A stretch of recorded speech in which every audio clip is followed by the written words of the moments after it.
பேரன்பிற்கும் பெருமதிப்பிற்கும் எங்களது இந்த மதுரை மாநகர் மாவட்ட திராவிடர் கழக அலுவலகத்தை திறந்து வைக்க வருகை தந்து சென்னையிலிருந்து வயது கூடிய நேரத்திலும் என் கடன் பணி செய்து கிடப்பதே என்ற பொன்மொழிக்கிணங்க இந்த விழாவிற்கு சிறப்பாக வருகை தந்து சிறப்பித்து கொண்டுள்ள ஐயா திராவிடர் கழகத்தின் துணைத் தலைவர் ஐயா கவிஞர் கலிப்பூங்குன்றன் அவர்களே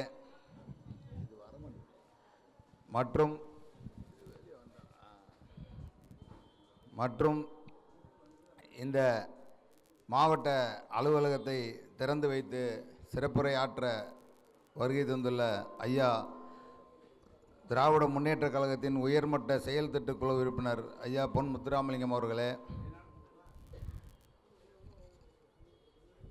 மற்றும் மேடையில் அமர்ந்துள்ள அனைத்து கட்சி தலைவர்கள் மற்றும் இயக்க தோழர்கள் தோழியர்கள் அனைவருக்கும் முதற்கண் என் வணக்கத்தை தெரிவித்துக் கொள்கிறேன்.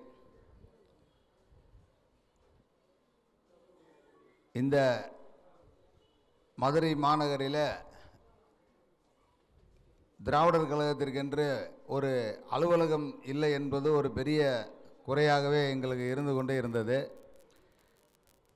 எங்களது பழக்கடை பக்கத்தில் உள்ள வடக்குமாரட் வீதியில் அனுமார் கோயிலுக்கு பக்கத்தில் இருக்கும்போது ஒரு 25 வருஷ காலங்களாக அந்த கடையை நாங்கள் திராவிடர் கழக அலுவலகமாகவும் அதுபோக மற்ற நம்மளை போன்ற அமைப்புகளை சார்ந்த தோழர்களும் வந்திருந்து சின்ன சின்ன நிகழ்வுகளை நடத்துவதற்கு ஒரு ஏற்பாடாக அந்த பழக்கடையை பயன்படுத்தி கொண்டு வந்தோம். ஆனால் இப்போ இந்த பழக்கடைகள் எல்லாம் மாட்டுத்தாவணிக்கு மாறுதலாகி போனதுக்கு பிறகு ஒரு 5-6 வருடங்களாக எனக்குள்ளேயே ஒரு மனச்சோர்வு வந்த மாதிரி இருந்தது. எப்போவுமே நம்ம தோழர்கள் மற்றும் ஏனைய அமைப்பு தோழர்கள் எல்லாம் எங்களை அங்கே சந்திக்கிறதுக்கு உண்டான ஒரு வாய்ப்பாக இருக்கும். ஏதாவது ஒரு நிகழ்ச்சி நடந்துகிட்டே இருக்கும். அதில் பழக்கடை சார்பாக நாங்கள் கிட்டத்தட்ட 13 வருஷங்களாக இரத்த தான விழிப்புணர்வு முகாம் போட்டு இரத்த தான முகாம் நடத்தியிருக்கிறோம். கண் சிகிச்சை முகாம் நடத்தியிருக்கிறோம். இலவச மருத்துவ முகாம் நடத்தியிருக்கிறோம். இந்த மாதிரி முகாம்கள் ஏதாவது ஒன்று நடத்திக்கிட்டே இருப்போம். எங்களுக்கு என்ன ஒரு வசதின்னு கேட்டிங்கன்னா, எங்கள் கடை ராத்திரி 10 மணிக்கு மேலே தான் ஆரம்பிப்போம். 4 மணி 5 மணிக்கு காலையில் முடிஞ்சிடும். அப்போ பகல் பூரா அந்த கடை சும்மா தான் இருக்கும்.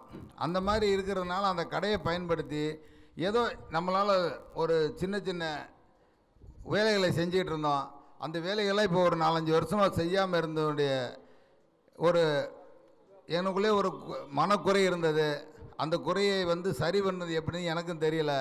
இப்போ மதுரைக்குள்ளே இந்த மாதிரி இடத்துகளில் ஒரு இடத்த வாங்கியோ அல்லது வாடகைக்கோ பிடிச்சி வைக்கணும்னு சொன்னால் அதுக்கு பெரிய அளவில் பொருள் செலவாகும். அப்படி இருக்கிறப்ப இந்த கட்டடமானது இந்த இடத்த 2009 நான் வாங்கி சொந்தமாகவே கீழே வாடகைக்கு விட்டுருந்தேன். அப்போ இங்கே போகும்போது கீழே தம்பி தான் இருக்கார்.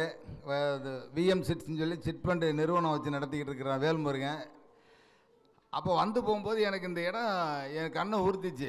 இந்த இடம் இவ்வளோ பெரிய இடம் சும்மாவே கிடக்கு, எதுக்கு இவ்வளோ இடத்த காலியாக போடணும், பேசாமல் நம்ம கழக அலுவலகமாக பயன்படுத்தினா என்னன்னு எனக்கு ஒரு மனசில் வந்ததுடைய விளைவு. நான் அப்புறம் உடனே எங்களுக்கு மாநில அமைப்பாளர் அண்ணன் செல்வன் என்று சொன்னேன். அவர் பார்த்தார். அண்ணன் நேரண்ணே நாங்கள் 3 பேர் தான் பார்த்தோன்னே ஆமாண்ணே நல்லா இருக்கேன், நல்ல அமைப்பு அருமையாக இருக்குது, செஞ்சிடலாம் அப்படின்னு சொல்லி ஒரு இதை சொன்னாங்க. அப்புறம் சொன்ன உடனே சரி சென்ட்ரிங் போட்டுடலாம் அப்படின்னு பார்த்தா சென்ட்ரிங் ரொம்ப ரூபா கேட்டாங்க.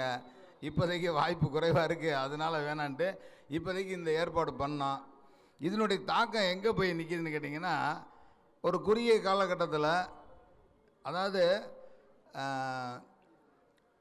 பூனைக்கு மணி கட்டுறது யாருன்ற மாதிரி ஒரு நிலை இன்றைக்கி வந்திருக்குது மதுரைக்குள்ளே. என்னென்னா, ஆசிரியர் ஐயா அவர்கள் அடிக்கடி சொல்லுவாங்க எங்கள் கூட்டங்களில், இல்லை தனியாக போய் ஐயா சந்திக்கும் போதும் சொல்லுவாங்க,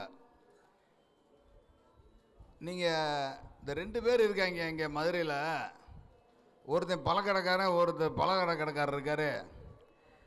ஐயா தேவசேகர் ஐயா அவருடைய புதல்வர் அண்ணன் எடிசன் அண்ணன் வரல இன்றைக்கி, அவங்க ஒரு அவசரமாக வெளியே போயிட்டாங்க. அவங்க பையன் வந்திருக்கிறாரு, பெரியார் செல்வம் வந்திருக்காப்புல, ஈரோட்டு பெரியார் வந்திருக்கிறாரு.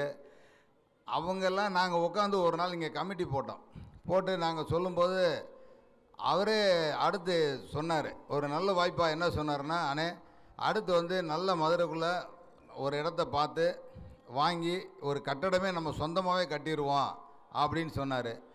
அப்போ நான் சொன்னேன், நீங்கள் அதுக்கு வரும்போது என்னையை சேர்த்துக்குங்க, நானும் என்னுடைய பங்களிப்பை வைக்கிறேன், முடிஞ்ச வரையிலும் எவ்வளோ கலெக்ஷன் பண்ண முடியுமோ பண்ணுவோம், எவ்வளோ பணம் தேவையோ நானும் தரேன், நீங்களும் போடுங்க, பிடிச்சிடும் சொல்லியிருக்கோம். அதனால் இப்போ இது ஒரு எளிமையான முறையில் இது ஆரம்பிக்கப்பட்டாலும், அடுத்து இந்த பெரியார் மையம் என்றது, பெரியார் எப்போவுமே ஒரு இடத்துல புயல் மாதிரி மையம் கொண்டாருன்னா அவர் அந்த இடத்த ஒரு உண்டு இல்லைன்னு பண்ணாமல் விட்டதில்லை. ஏன்னா நம்ம கடந்த கால வரலாறுகள் சொல்லுது, நம்ம சொல்லலை. அதாவது ஒரு அக்ரகாரம்னு ஒரு அமைப்பு இருந்துச்சு. நாங்களாம் சின்ன பிள்ளையில் இருக்கும்போது நாங்கள் அதுக்குள்ளே போய் விரட்டு பேத்து ஓடி வந்திருக்கிறோம்.